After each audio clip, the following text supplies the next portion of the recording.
বিমান শত্রুতা দল এই বিষয়ে আমার হিংসা নেই।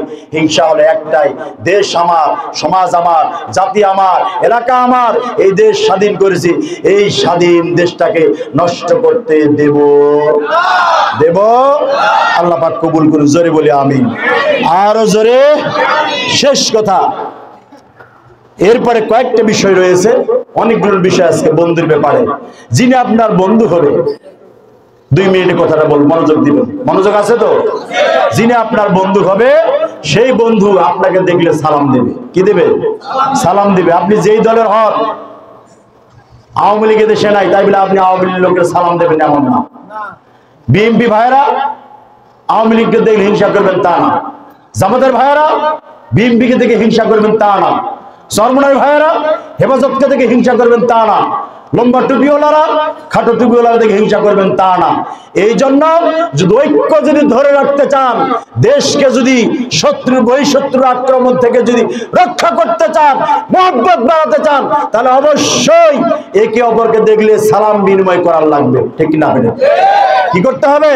সালাম বিনিময় করতে হবে, মুসাফা মুআনাকা করতে হবে, মহব্বত বাড়ান, ভালোবাসা বাড়ান। এটা আমাদের দেশের স্বার্থে। আল্লাহ পাক কবুল করুন। জোরে বলি আরো জোরে।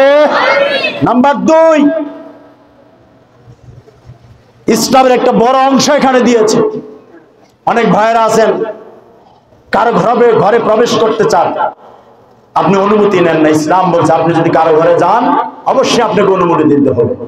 আমি কি আসতে পারি?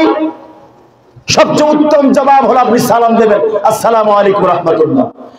কারো অনুমতি ছাড়া কারো গেটের ভিতরে যাওয়া নিষেধ, হারাম। ইসলাম নিষেধ করছে, আপনি যেতে পারবেন না।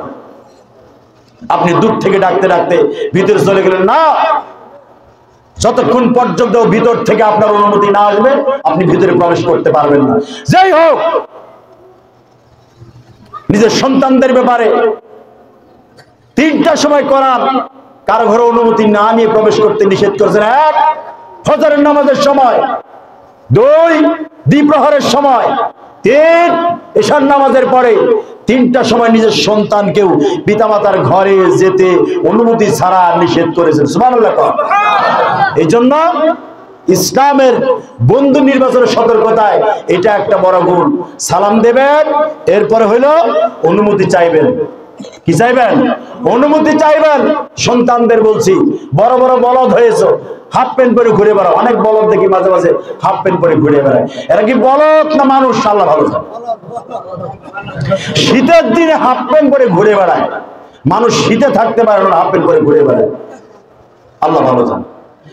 এদের উদ্দেশ্যে বলছি, এই জেনারেশন, এদের না আছে কমন সেন্স, না আছে ধর্মের জ্ঞান। কখন মাশাআল্লাহ, কখন সুবহানাল্লাহ, কখন নাউজুবিল্লাহ বলতে হয় এরা এটা জানে না। বানাই বললাম মনে হয়, হ্যাঁ? এরা জানে না।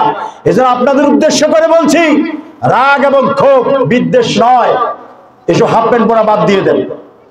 পিতামাতার ঘরে প্রবেশের সময় মিনিমাম কমন সেন্স যদি থাকে, অনুমতি নিয়ে প্রবেশ করবেন। এই অনুমতিটা মোল্লার না, কার? জোরে বলেন। আল্লাহ পাক কবুল করুন। জোরে বলি।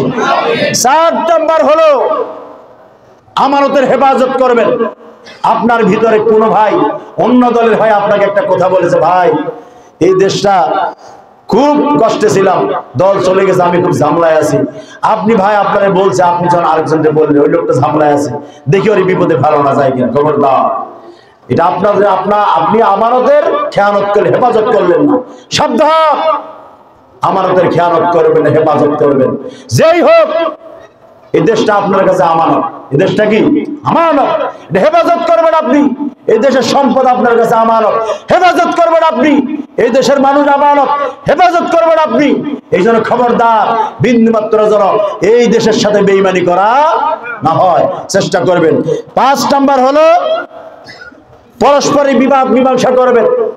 একে অপরের সাথে দলীয় মতপার্থক্যের কারণে পরস্পরের বিবাদ হয়েছে, মারামারি হয়েছে, কোন্দল হয়েছে, অনেক ভাইরা ওর বিবাদ লাগলে মীমাংসার জন্য উস্কায়া দেয়। জানা খবরদার, বিবাদ যখন হচ্ছে মীমাংসার চেষ্টা করে।